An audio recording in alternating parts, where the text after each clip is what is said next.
My name is Natasha Watts and I'm a singer-songwriter from the UK, hailing from Hampshire.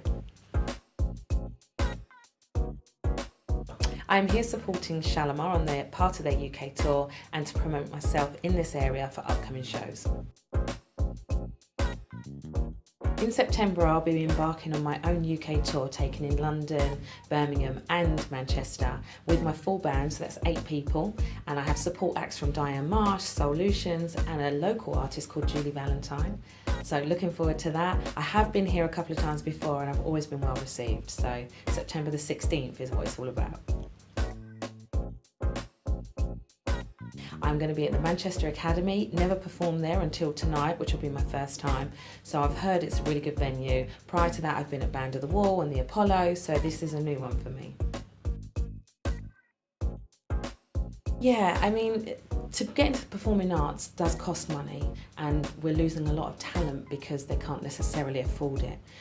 So what I would say to people, it's all about their drive, and I do a lot of mentoring down where I live in my local school. I didn't come from a massive educational background, so it was all about my dream and my determination. And one of the things that I talk to people is about dream, believe, achieve. That's my mantra. If you dream it, you can believe it, you go out and achieve it. But a lot of people don't necessarily want to put the work in. It's a lot of work to get to this point and beyond. So when I am talking to the younger generation who expect stuff kind of yesterday without necessarily the work rate, and I was probably guilty of that too when I was younger, so I'm really focusing on getting people to understand the importance of, if you work hard for anything, whatever you want to do, you can achieve it, but you've got to put them hours in. The people are real. The people are real. You know what you're going to get, and I touched on it with you when I came here last time. The crowd that came to see me at Band on the Wall were there because they wanted to be there. They knew the songs.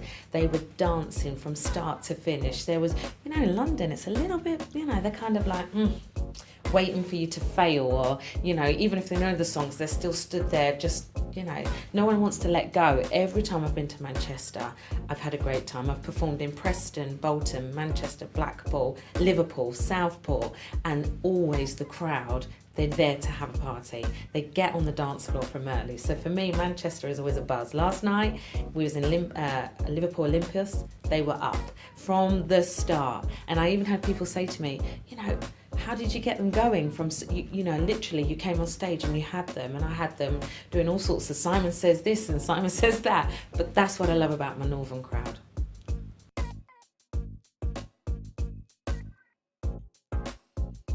I mean, that's a whole long story, but the UK artists, they're not necessarily getting the right support that they should get. Is it because we're UK? I don't know. And that's not me, being all cynical. It's proven. If I was Natasha Watts from Brooklyn, they'd have been all over my stuff, which is a bit of a shame really, because I write everything I sing. So it's not that I don't think I'm getting a fair crack of the whip, and the Nubian Times opening up and giving me an opportunity to be on here is great, because the more people I can reach, the better it is. So from that point of view, the Nubian Times is doing a phenomenal job, just as there are a few other papers around the country, but we need more of it, because there is such amazing UK talent that gets pushed by the wayside because people go, oh, but they're from America. It doesn't mean they're better, and it doesn't mean they're going to perform better, So I would really like it if the UK media got behind the UK underground, independent, because I want to stress that point. Everything I do is because of my sponsor who sat behind you, my husband. But everything I do, we pay for it ourselves, we support it ourselves, I reinvest in myself constantly because I believe in what I'm doing. I just wish more of the UK outlets believed too. So I think it's a long road I've got to go on, and a lot of other artists have got to go on, but if you believe it, you've got to keep pushing. We'll get there, and hopefully the Nubian Times will have me on the front cover.